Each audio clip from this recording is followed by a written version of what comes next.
So first of all, hello. There we go. I'm Lars. Hello. This is a talk that it took me quite a while to write, and throughout this talk, if you are so inclined, on Twitter, if you follow me at Lars Klint, I will magically tweet more things about what I'm talking about as the talk progresses.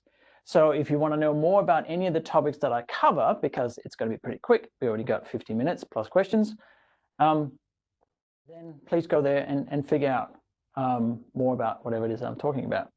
So having said that, if you do have any questions, I do have a laptop here where I can monitor any questions that may pop up in conference room 8 is the Slack channel. So hop on that on Slack if you want to ask any questions. I might not get to them immediately, but I will get to them at the end, at least. So that's that out of the way. Now, there is a slight disclaimer. I should just mention that we are talking about bionics. We are talking about the human body. We are talking about body parts, real or bionic. And there may be some images of the body, nothing gross, nothing grotesque or anything like that. But there's just, in case, just so I warn you, at least there is some warning up front or disclaimer here about the mild pictures of the human body. So with that in mind, this is Ray Flynn, to be exact. And Ray is 80 years old. Like, he could be anyone's granddad or great-granddad for that matter. Ray's just an ordinary guy like we meet on the street or in the supermarket or wherever. Now, Ray's a pensioner, obviously. He's 80. And he suffers with something called dry AMD. And that gives him deteriorated vision. Now, this is not uncommon, and I'm sure that you probably have relatives or friends or family or you know someone with a vision impairment. Now, for Ray, this is a real problem because obviously he can't see, or he can't see very well. So has been in June 2015, he was given this device, which is called the Argus 2. And this is a device that is a bionic eye, essentially. It's a straight out of Terminator, kinda-ish, maybe. So far, 350 or more patients have been given this device or this implant. And I'll show you how it works. This is really neat. So this is first up, this is the first part of where you go, oh, really? So this is the device. And it's about yay big. It's not very big. And it has, on the side there, it has a little transmitter. It has a diode. And guess where this goes? Goes around your eyeball. So they operate you and they put a thing around your eyeball. Just ponder that for a minute. Anyway, there's an electronics case, which is batteries and other things that power it. There's an antenna and there's an electrode array that goes behind the eyeball. So this is actually where the vision is, in case you're wondering how an eye works. So the way it works is that you saw the glasses you had on before. That has a camera in it. And that camera obviously films what's in front of Ray in this case, and it sends all of that to that device he was holding up, which sort of probably sits like an old school iPod on your hip. And that processes the image. So we're not talking about, fantastic kind of, HoloLens or Magic Leap kind of, virtual reality, augmented reality kind of stuff here. No, this device then forms or creates a dot, as you see in the bottom right there, a dot kind of matrix of white and black dots that is supposed to show where doors and windows and other obstacles are in your space. That is then projected onto Ray's eye. That's what that diode does behind the eye. So that's kind of cool. Yes, it does give Ray vision, but no, it doesn't give him 20/20 visions of, magic and other unicorns, and sparkles. There's none of that. It is just a simple device that kind of gives you an idea of where things are. Now, when they tested this on people, about half, 50 to 60%, could navigate through a doorway, where before this implant, it was like 4%. So yes, it is an improvement. And yes, it is early days, but in terms of quality of life for Ray, it's a huge improvement. He can now see where he's going. He's obviously not going to drive a car or anything like that. But, so we start there. But where do we actually start? How do we get to this point? How do we get here? How do we start putting bionic eyes into people?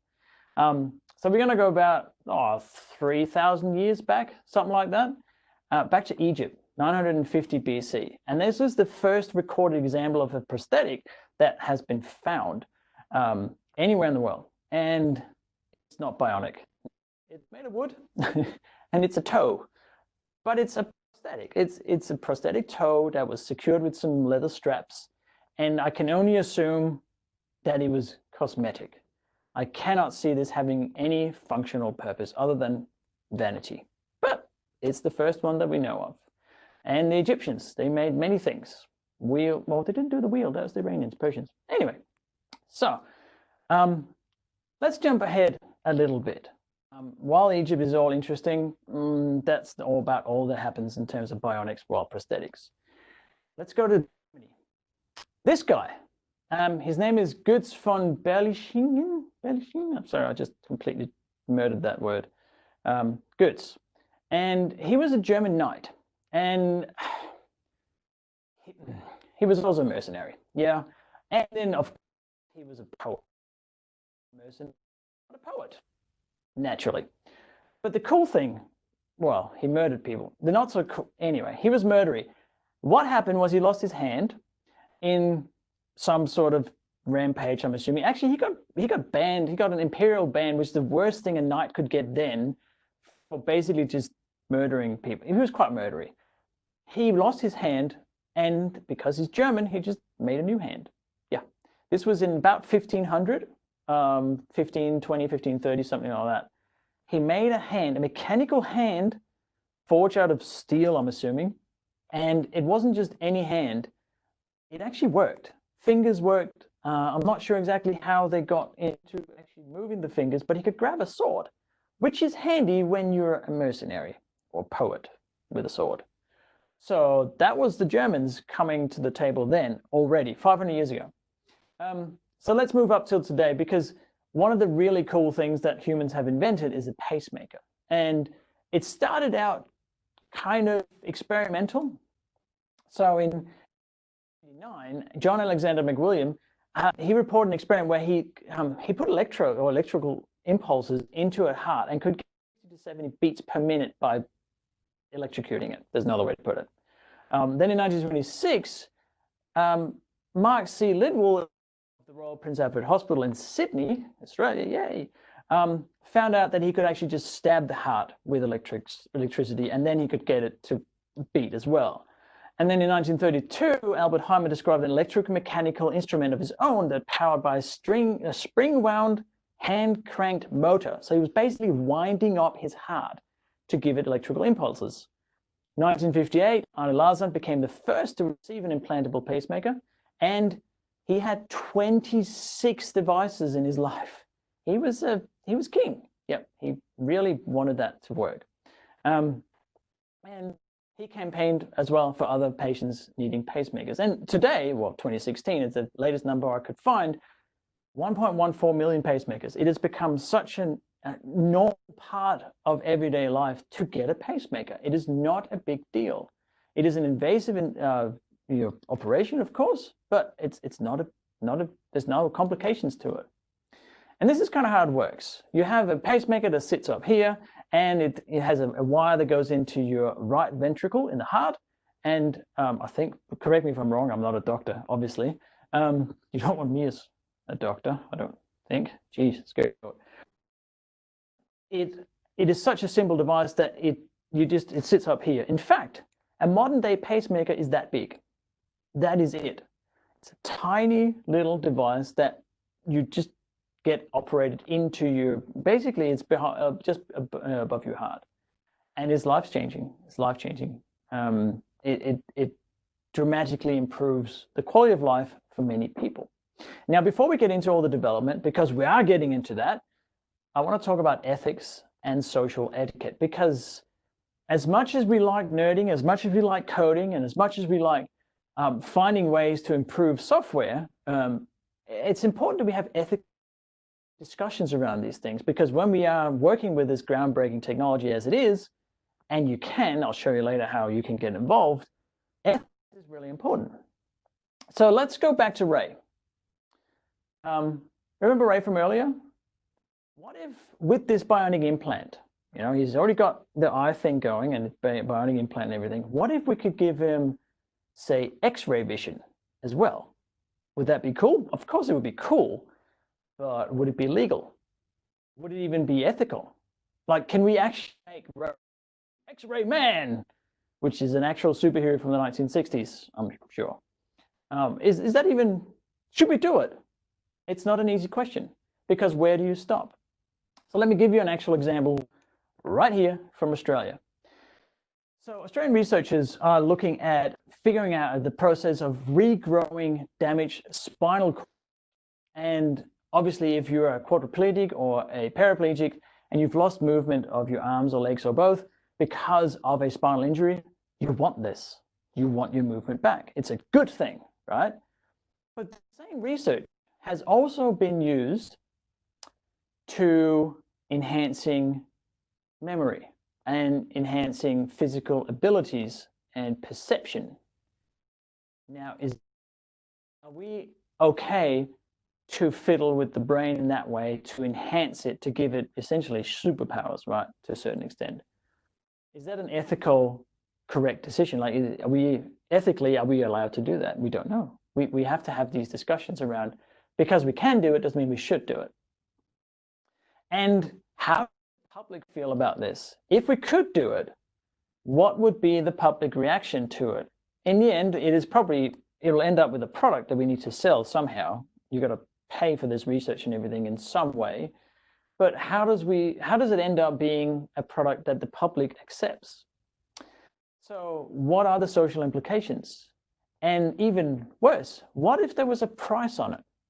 What if it was to enhance your, say, your memory, your human memory? You could remember many more things or be better at maths or whatever it might be, but only if you paid for it. Would we then have like a race of superhumans that would only be allowed to have performance enhancements? What if we could get to this point? And now you may or may not know this movie, but this is from a movie called The Fifth Element. It is one of my absolute favorite movies. I guess it's a kind of an old movie. It's almost 25 years old. But they have one cell in this movie, and they construct an entire human being, the Fifth Element, from a single cell in this machine, which is amazing graphics from 1997. Now, is this something that we should be able to do? Like, I'm sure that on an individual basis, if you love one, you would want them back. You would want this capability. But where do we stop? Is this something that we should absolutely do? Is this something we should do sometimes, or are there bigger consequences that we could go through just in order to do? Like, look at those graphics. It's amazing. It's like seeing Terminator today.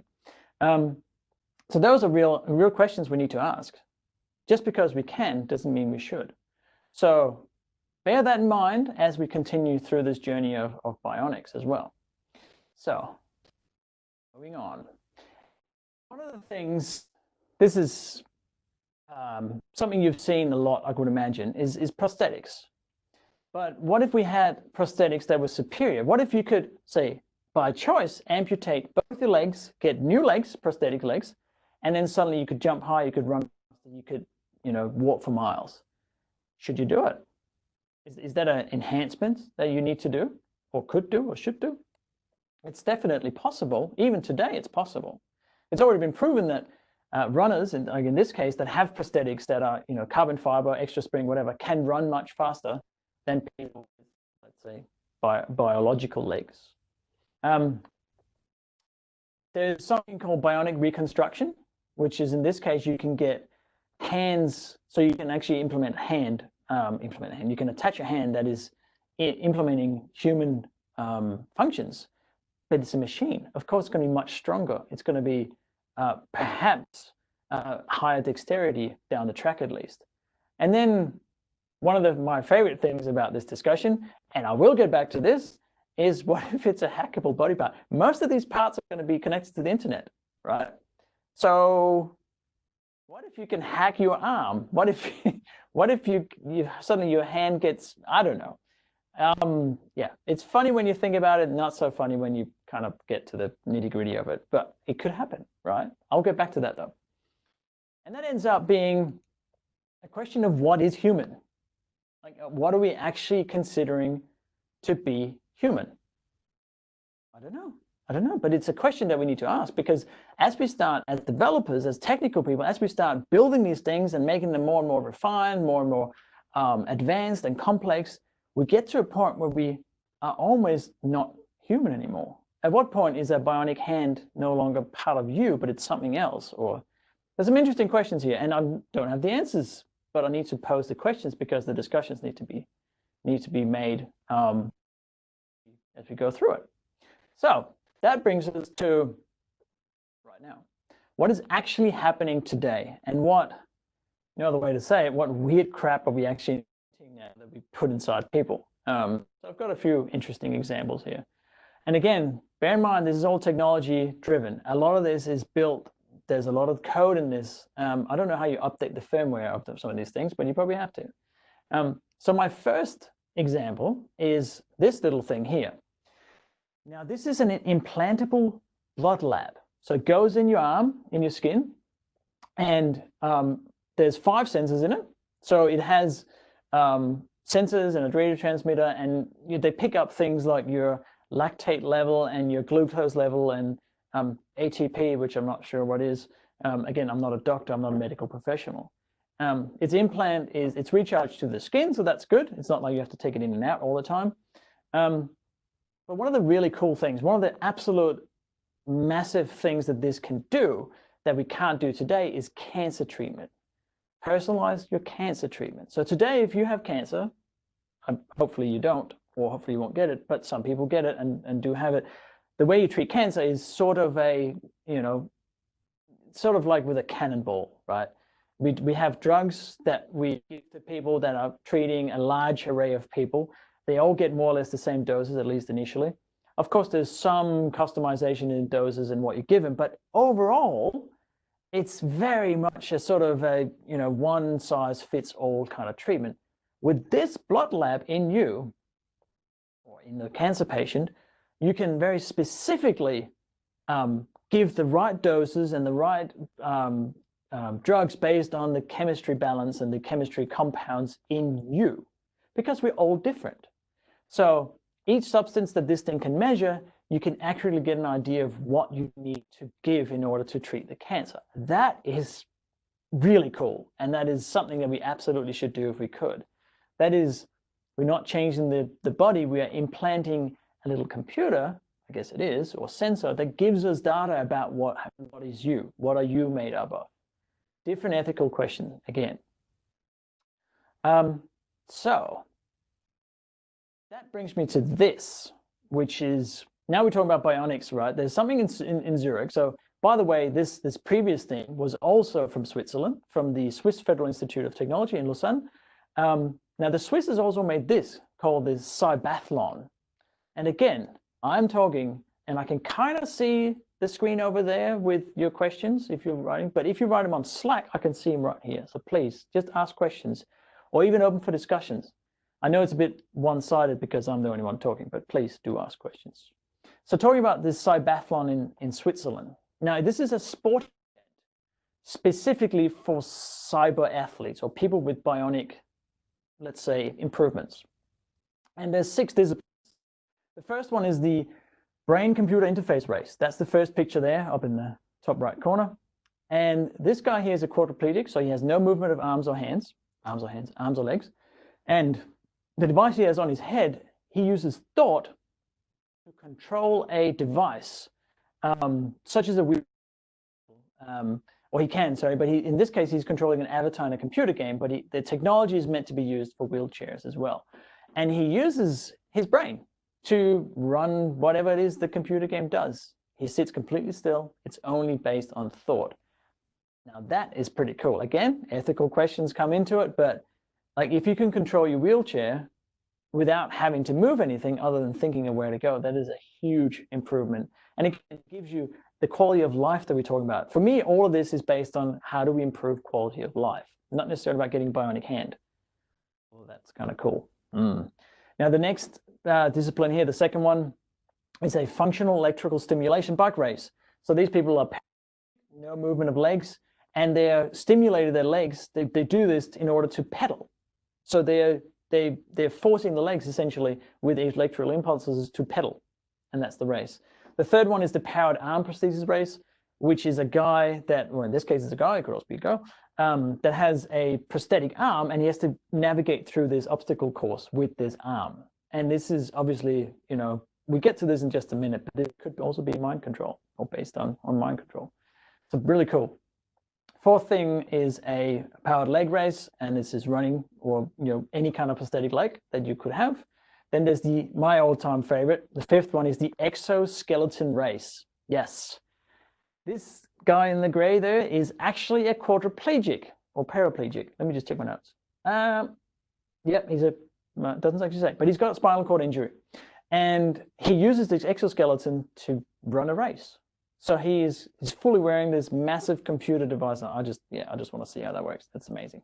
And then the last thing is a fully powered wheelchair. It's like almost like a, you know, cross-country wheelchair kind of race that goes over obstacles and everything. That's a cybathlon. This is what we're doing today. This is how far we've come with bionic prosthetic devices. Now, the next thing I want to show you is pretty cool, and it's a little bit confronting. This is where the disclaimer part comes in. I'll just let you know that. But this is Lars Ball.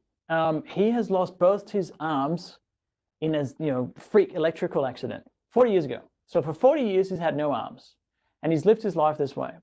And I don't know if you get audio on this. I'm not sure. Can someone tell me if you get audio? Anyway. And anyway, he's got 2 prosthetic arms, and he controls them with his what's left of his arms, essentially.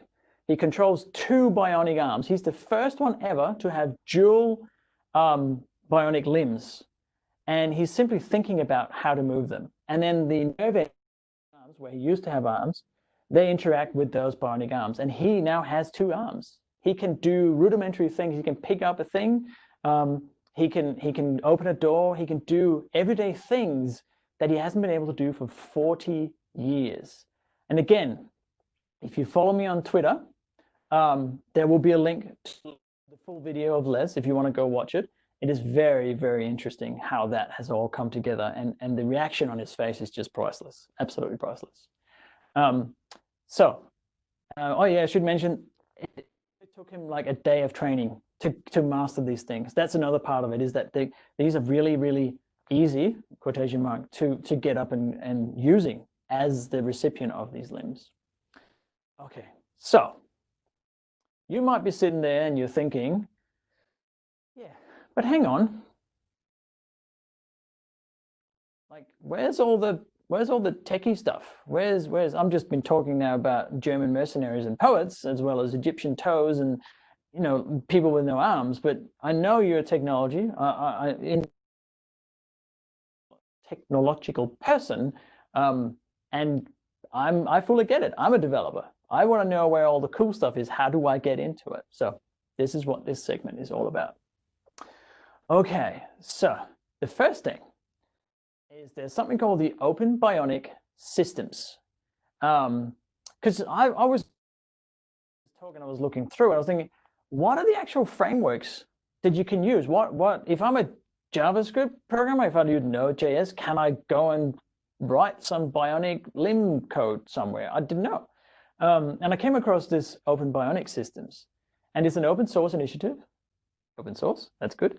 And it focuses on affordable, lightweight, modular, adaptive robotic and bionic devices. And that's cool. I like the modular bit. That's important, because the whole idea with this Open Bionic System is that you have a standard. And as my old boss used to say, the good thing about standards is that there are so many to choose from. It's not standards unless you all use the same standard. It gets kind of weird. So this is the Open Bionic System. And how do we know that they're for real? How do we know it's actually made by developers? Like, I'm going to give you just a sec to put it. Oh, hang on, I'm just going to check this question out here. What does it say? Oh, hang on. I know you can't see me, but I'm just walked off the screen. 2 seconds. Okay, so Denny said, ooh, I'm going to get back to that one at the end, Denny. That's a long question. Yeah. Diversity, absolutely. So we're talking about diversity. So how do we know that they're developers? There's only one way that a project is actually run by developers, and that's because they have a GitHub page. Of course they do. Now, this is an active project. Oh, I can hear someone. Hello? Someone's not on mute. Please go on mute. And they use Python and MATLAB. Those are the two main languages, and that's not too bad. I mean, I have never used MATLAB.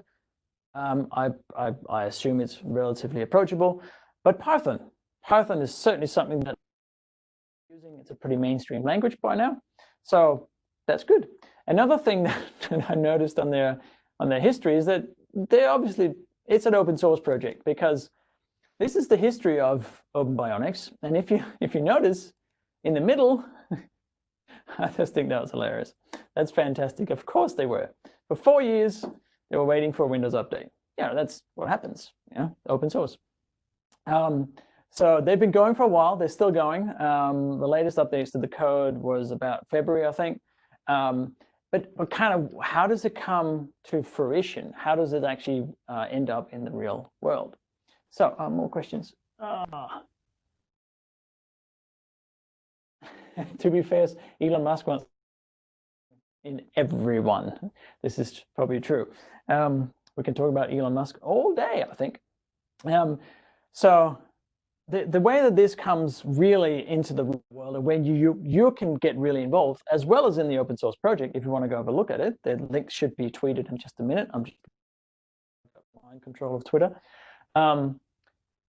Is with Bionic Legs. And now legs are frustratingly tricky.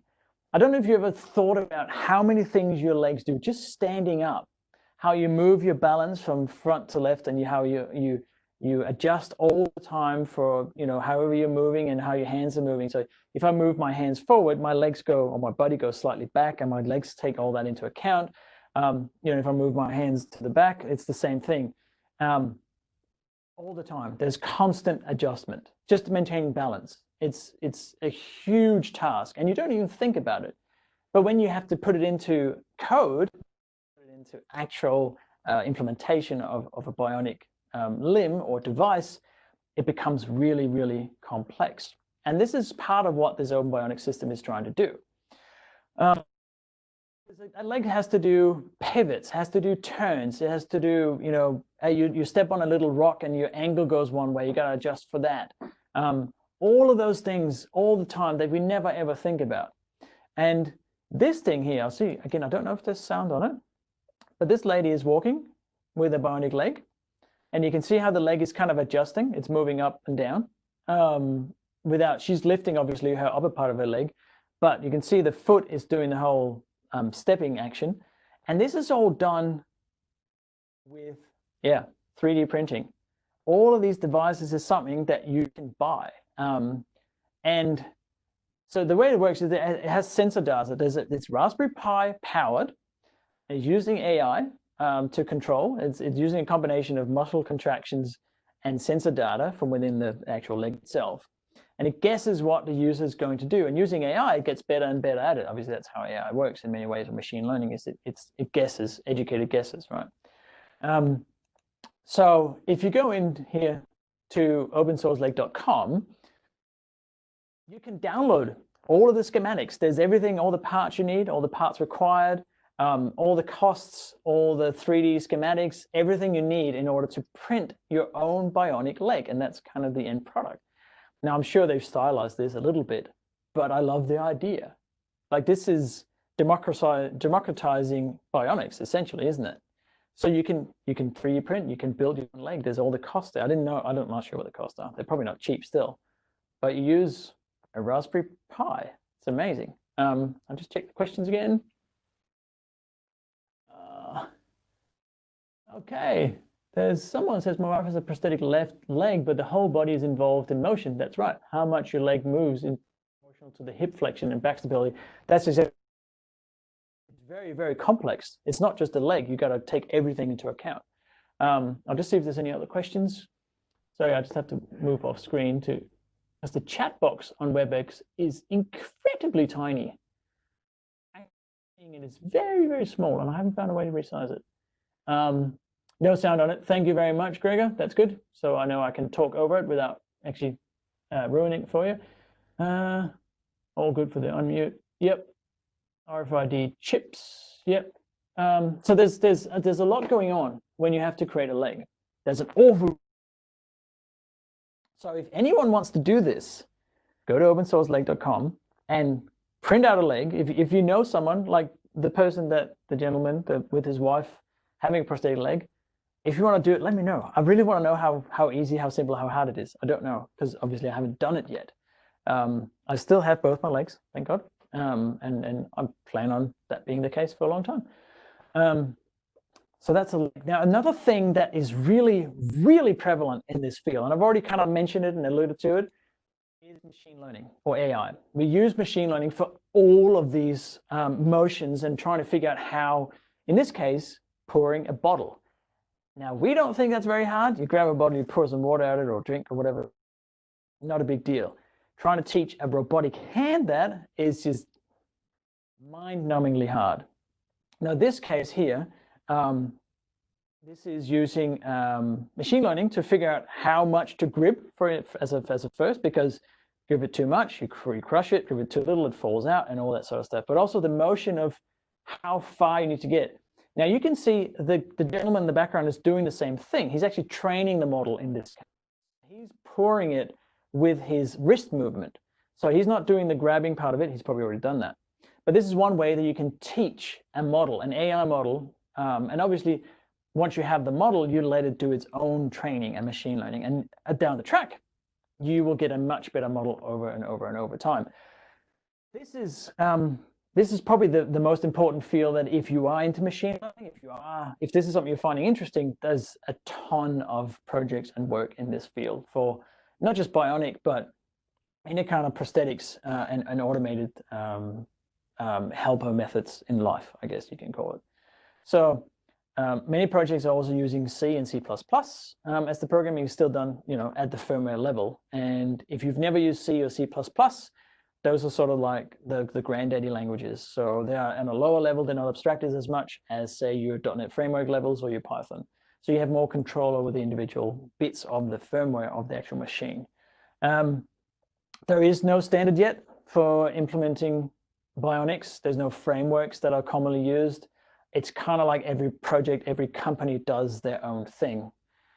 Good, bad, I'm not sure. We're probably not quite there yet. I would imagine that something like cloud computing, whether it's AWS, GCP, or Azure, whatever it is that you're using, would enhance or advance this a lot, because the more data processing power you have, and obviously those three cloud providers have specific machine learning and AI implementations that you can use for this as well.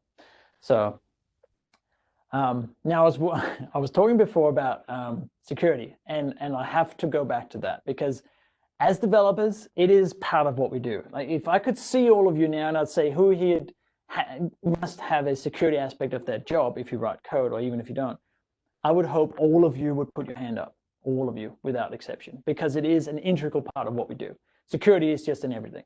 And it might be little things like using SSL certificates. It might be grandiose things like having hardware that is encrypted and secure by implementation.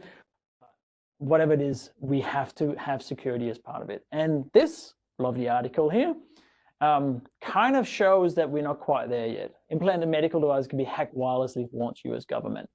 Now, just because they can doesn't mean that they have been, obviously. But yeah, it's obviously we can hack devices. So in this case, it's heart defibrillators and pacemakers, which is a scary thought. I do not want that to be controlled by someone's Bluetooth device. But what about if we had, say we had the Oslo Pass. So this is a pass that gives you cheap or free access to museums and other attractions and everything in Oslo. What if you could have that implanted as a little RFID in your hand? Now, I have friends, I know at least two or three, I think. I could name one, but that would be unfair, except his name starts with Scott and ends with Helm, that has one implanted in the hand. And what if you had this in your hand and then you shake hands with someone? And when you shake hands, they have a reader in their hand. They're like a bionic hacker and read your thing. Suddenly they have access to your Oslo pass. Probably not a big deal, but. And what if that person that got that was Troy Hunt? Just saying, you know, we don't want that in our lives. Think of that. Yes. Now, what does the future look like? I'm just going to check the questions again. Bear with me for a second here.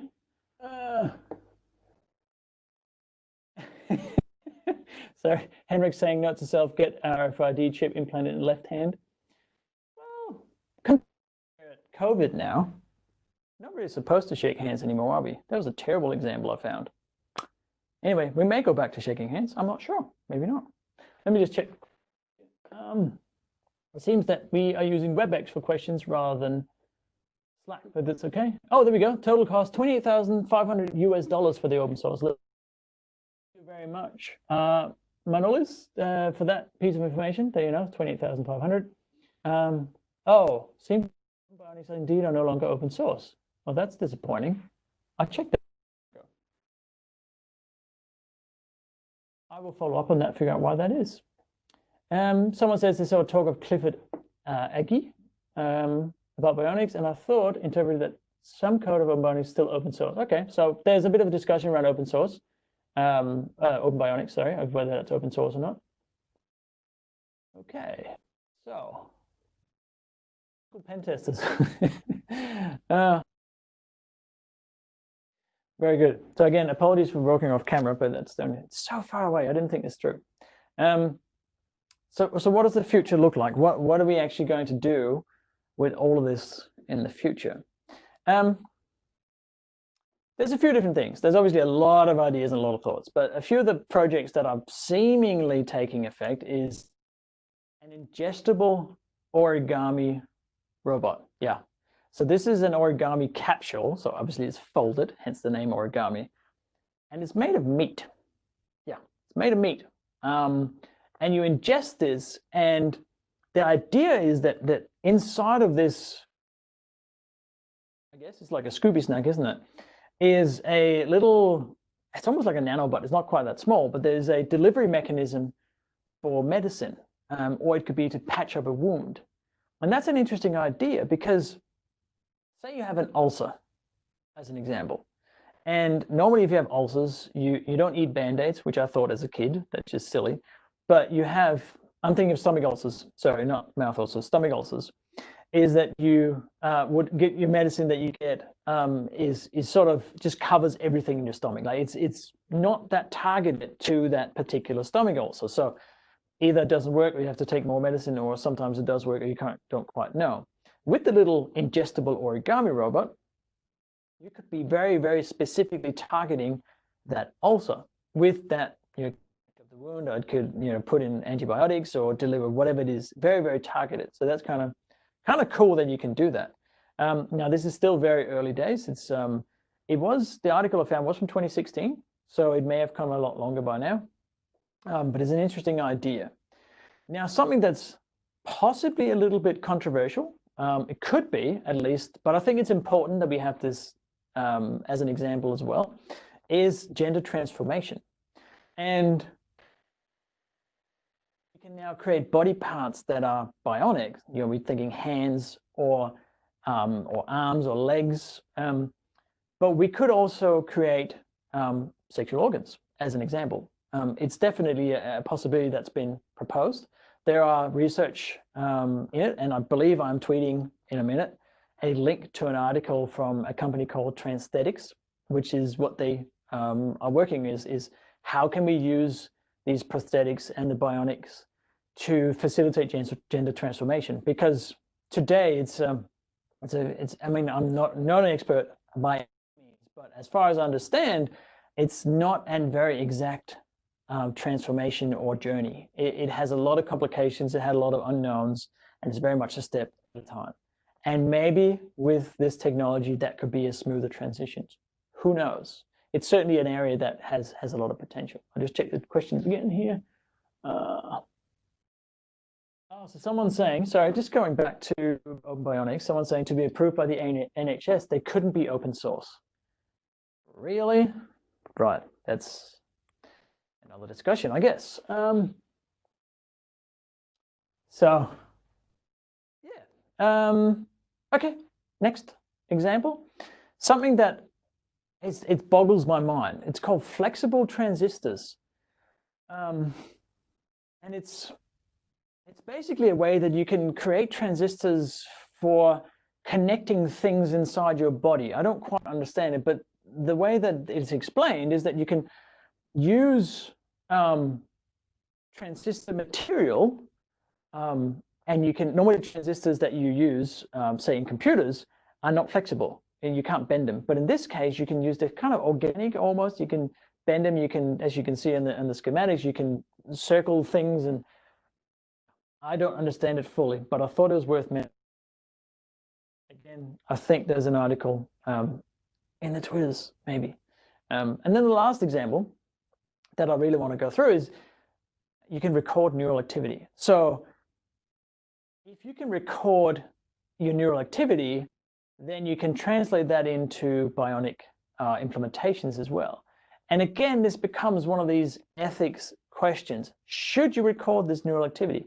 If it's for someone that can't walk, that's paraplegic and now you want to be able to walk again, probably. But if it's for some other sort of enhancement process, I don't know. But we're certainly making a lot of research into it about the future of prosthetics, and this could definitely be one way of kind of facilitating that process. Again, you're not using Slack, so I'm just going to check over here.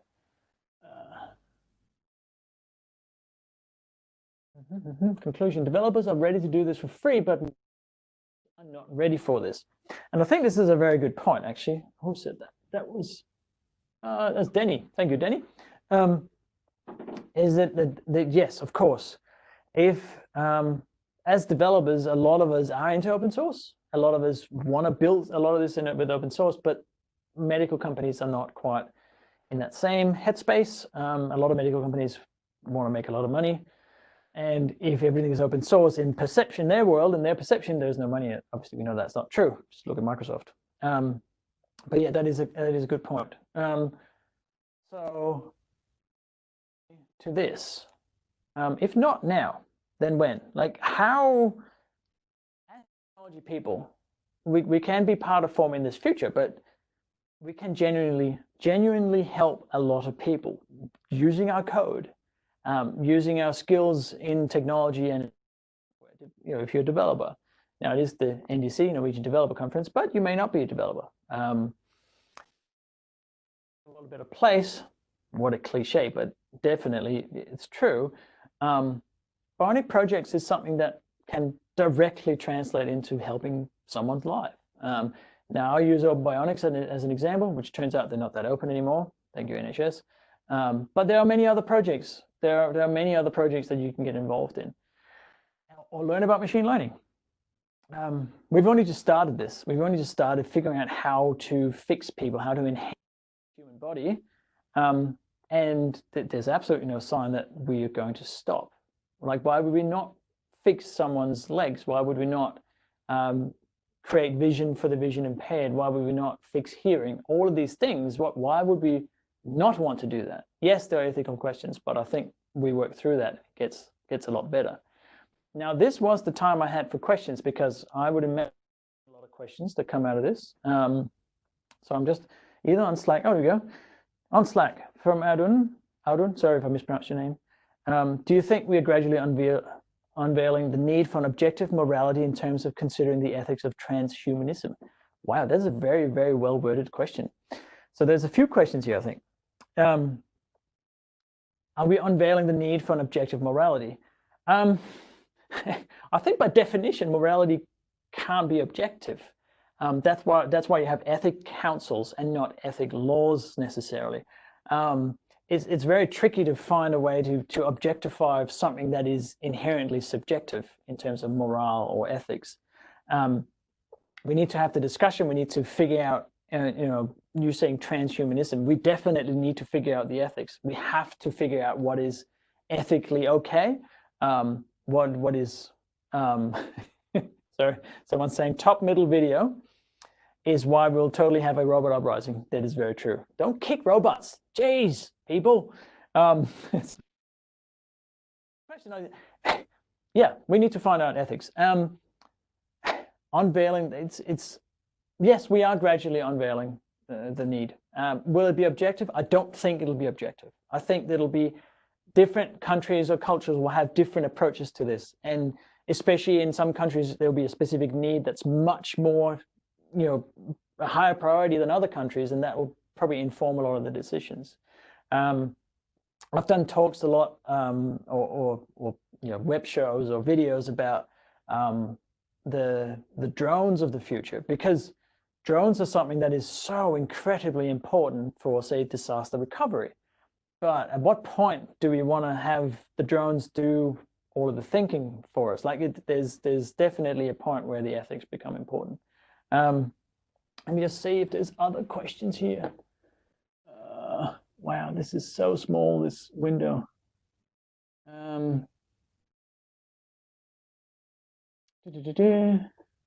Medical structures tend to be more conservative because if it goes wrong, it tends to cause a lot of harm. It's a very good point, Mohammed. Having said that, though, we certainly need to move forward. We need to explore this. And so I work in cloud computing, so it influences a lot of my thoughts and thinking. But I think something like cloud computing is so important in these cases because we can do a lot of testing very cheaply and very fast. And we can overcome a lot of the ideas of what could go wrong. Yes, one life lost is one too many. I agree. We don't want to go down that path. But we definitely have the tools to have a much more rapid approach to how we improve people's lives. I think that's an important part of it. All right, we just got someone else writing a question here as well. Checking two streams. You see the same within IT security. Security by obscurity is never a good idea. Open source is always better.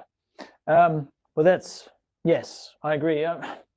I'm not saying that everything has to be open source. I think there are certainly cases where you maybe don't want to have open source, and that's fine, but don't discount it because of profits or obscurity, as you say.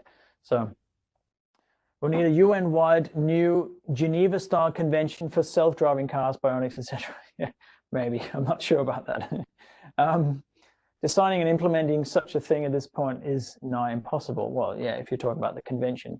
I don't know if we need a Geneva-style convention. I think that's probably going a bit far. We certainly have tools and bodies that can cross countries and borders and cultures to talk about these things. It would be too permissible, too restricting for further research. There has to be guidelines, though. I think there will have to be some guidelines of what you can actually research. By the way, if you're looking at the screen, I'm sorry if the GIFs, I don't know how they come across because, again, I'm on farm Wi-Fi in the middle of Australia. I'm on a satellite connection. So this is as good as it gets. But if you're looking at the screen, the blonde lady at the bottom, I can't remember her name now, but she's done a lot of very interesting videos and projects because she has a bionic arm of how it works. And obviously that's one of the bloopers from it. Very, very interesting lady or person to follow and look at all the work that she's doing with some of the bionics that she does with her hand. I'm pretty sure she works in technology as well. So I think if there's anything else, I'm going to stick around on the conference room 8 here for a bit if you want to ask questions as well. If there's nothing else I can address on air, yeah, that's an interesting. I'm glad you have a really, really interesting discussion. Specifically talking about firearms, I believe they should be regulated the same way as normal firearms are. Yeah, I'm not even going to go into the discussions about firearms. I think that's a. Oh, I had a terrible pun here, but I don't think that's a very difficult discussion. But that's about all I had.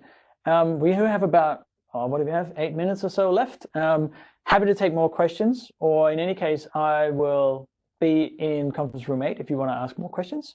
More than happy to sit there for a while and be part of the conversation if you want to talk more about it. I believe the next talk is 20 past, if that's correct. I think you probably know better than me. Any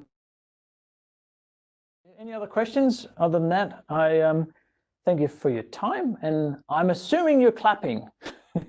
I don't know, but that's the tricky bit with having a virtual audience. Don't even know how many of you there are. 40 people or so. That's pretty good.